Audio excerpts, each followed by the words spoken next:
bagaimana kabarnya hari ini? Semoga dalam keadaan sehat ya. Kembali lagi bersama Kakak Sriani, kakak dari jurusan Pendidikan Matematika Universitas Musamus dalam video pembelajaran matematika. Nah, pada video kali ini kita akan belajar mengenai submateri yang baru, yaitu materi logaritma. Kita langsung masuk ke materi ya. Adik-adik, pada kesempatan kali ini kita akan belajar mengenai materi logaritma. Nah, sebelum kita mempelajari materi logaritma, adik-adik harus tahu dulu ya kompetensi dasar yang akan kita pelajari pada materi ini dan indikator pencapaian kompetensi. Jadi, kompetensi dasar pada materi ini yaitu memilih dan menerapkan aturan logaritma sesuai dengan karakteristik permasalahan yang akan diselesaikan dan memeriksa kebenaran langkah-langkahnya. Indikator pencapaian kompetensi pada materi ini yang pertama, menjelaskan dan menerapkan konsep logaritma. Yang kedua, mengubah bentuk pangkat ke bentuk logaritma dan sebaliknya. Dan yang ketiga, melakukan operasi aljabar pada bentuk logaritma. Nah, tujuan pembelajaran pada materi logaritma ini yaitu diharapkan adik-adik mampu menjelaskan dan menerapkan konsep logaritma. Yang kedua, adik-adik mampu mengubah bentuk pangkat ke bentuk logaritma maupun sebaliknya. Dan yang ketiga, adik-adik mampu melakukan operasi aljabar pada bentuk logaritma. Nah, yuk kita simak, jangan dilewatkan ya. Adik-adik, apa sih logaritma? Bagaimana definisi logaritma dan bentuk logaritma itu sendiri? Nah, kita masuk ke peranan logaritma dalam kehidupan kita sehari-hari ya. Nah, peranan logaritma dalam kehidupan sehari-hari banyak tersebar di berbagai bidang. Ada bidang matematika, geografi, psikolog, fisika, kimia, dan lain-lain. Nah, kita bahas satu-satu ya.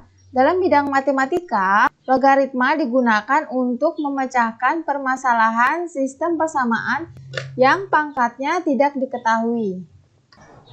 Yang kedua, ada bidang geografi. Nah, di bidang geografi, logaritma digunakan pada alat seismograf atau alat pengukur gempa bumi. Nah, untuk di bidang psikolog digunakan untuk menggambar pertumbuhan maupun perkembangan manusia atau menentukan jenis SDM yang diperlukan. Nah, untuk di bidang fisika banyak digunakan untuk menghitung intensitas bunyi, sedangkan untuk di bidang kimia digunakan untuk mengukur derajat keasaman pH dan lain-lain. Sekarang karena kita sudah mengetahui apa sih peranan logaritma dalam kehidupan sehari-hari, kita akan mengetahui definisi logaritma. Nah, definisi logaritma adalah operasi matematika yang merupakan suatu inverse atau kebalikan dari pemangkatan atau biasa disebut eksponen. Nah, jika di eksponen kemarin kita diminta mencari hasil pangkat, sedangkan di logaritma ini kita diminta untuk menentukan besar pangkat dari suatu bilangan pokok atau basisnya.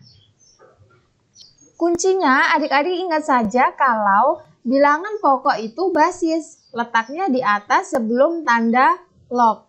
Dan bilangan hasil pangkat itu dinamakan numerus, letaknya di bawah setelah kata log.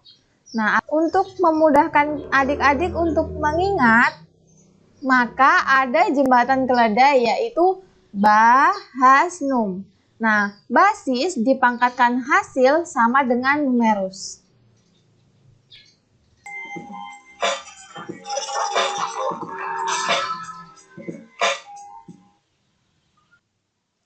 Oke, sekarang kita masuk ke bentuk logaritma. Nah, adik-adik, bentuk logaritma yaitu jika A pangkat C sama dengan B, maka A log B sama dengan C. Nah, jadi ini kan A pangkat C adalah bentuk eksponennya. A pangkat C sama dengan B. Nah, A-nya ini kan bilangan pokok atau basisnya. Ini pangkatnya, eksponennya, dan ini hasil pangkatnya.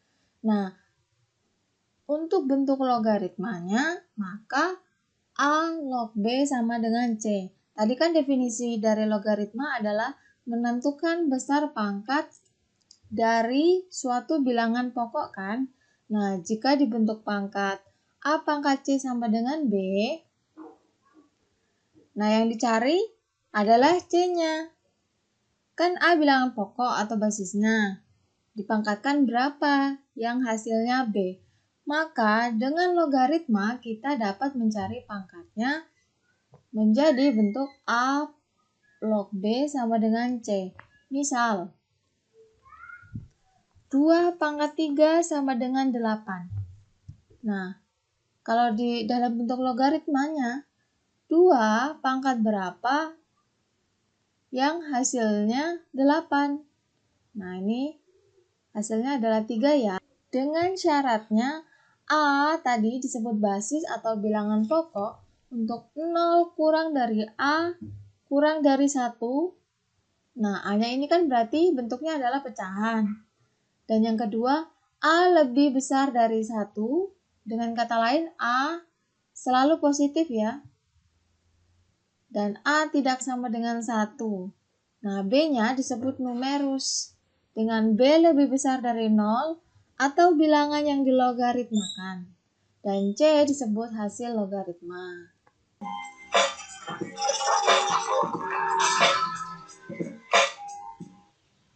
Nah, di sini ada catatan, jika logaritma dengan basis 10, maka basis tidak perlu dituliskan atau dikosongkan.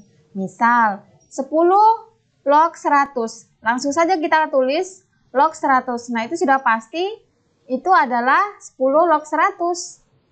Nah, yang kedua, untuk A log 1 itu pasti sama dengan 0. Dan yang ketiga, untuk basis E atau bilangan natural ditulis sebagai E log B atau dibaca logaritma natural B atau ln B. Dan yang terakhir, untuk A log A sama dengan 1. Jika basis dan numerus sama dengan 1, karena ketika A basis dipangkatkan dengan hasil, maka hasilnya A lagi. Contoh, nyatakan bentuk-bentuk perpangkatan dalam logaritma. Nah, yang pertama, 3 pangkat 2 sama dengan 9. Seperti bentuk yang tadi ya, untuk A pangkat C sama dengan B. Nah, jawabannya, jika 3 pangkat 2 sama dengan 9, maka dalam bentuk logaritma akan menjadi 3 log 9 sama dengan 2. Untuk yang kedua, 2 pangkat 3 sama dengan 8. Jika 2 pangkat 3 sama dengan 8, maka bentuk logaritmanya akan menjadi 2 log 8 sama dengan 3. Nah, yang ketiga, 5 pangkat 3 sama dengan 125. Jika 5 pangkat 3 sama dengan 125, maka bentuk logaritmanya akan menjadi 5 log 125 sama dengan 3. Nah, sekarang kita masuk ke contoh yang kedua, yaitu mengubah bentuk logaritma ke dalam bentuk perpangkatan. Nah, yang pertama ada 2 log 16 sama dengan 4.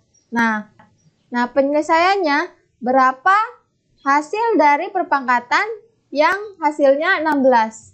Maka hasilnya 2 pangkat 4. Jadi, untuk basis 2-nya kita pindah saja menjadi A, terus hasil dari logaritmanya pindahkan menjadi pangkat, dan 16-nya hasil dari perpangkatan 2 pangkat 4. Seperti bentuk logaritma tadi, A log B sama dengan C. Atau bentuk perpangkatannya A pangkat C sama dengan B. Nah, sampai sini paham ya untuk nomor 1. Kita masuk ke nomor 2. Untuk 2 log akar 2 sama dengan 1/2. Berapa perpangkatan yang hasilnya akar 2? Pasti 2 pangkat 1/2. Atau 2 pangkat setengah ya. Pasti hasilnya akar 2. Nah, sama juga dengan nomor 3, untuk 5 log 625 sama dengan 4, maka bentuk perpangkatannya 5 pangkat 4 sama dengan 625. Mudah kan? Masuk ke contoh untuk perhitungan bentuk operasi aljabar. Nah, Contohnya, hitunglah nilai dari yang pertama, untuk 2 log 8 sama dengan berapa hasilnya? Untuk penyelesaiannya, kita rubah untuk basis dan numerusnya menjadi perpangkatan yang nilai basis atau bilangan pokoknya sama.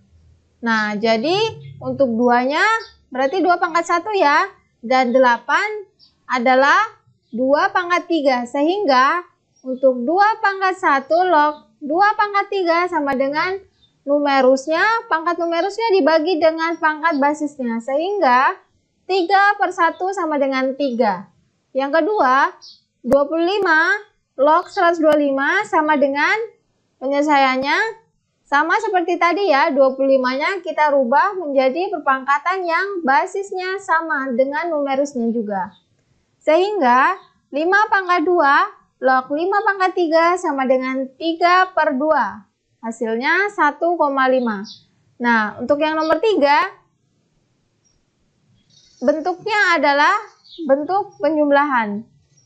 Dari 3 log 1 ditambah 3 log 3 ditambah 3 log 27 sama dengan, nah penyelesaiannya, kita seperti tadi ya, seperti yang nomor 1 dan 2, kita rubah dulu numerusnya menjadi sama dengan basisnya.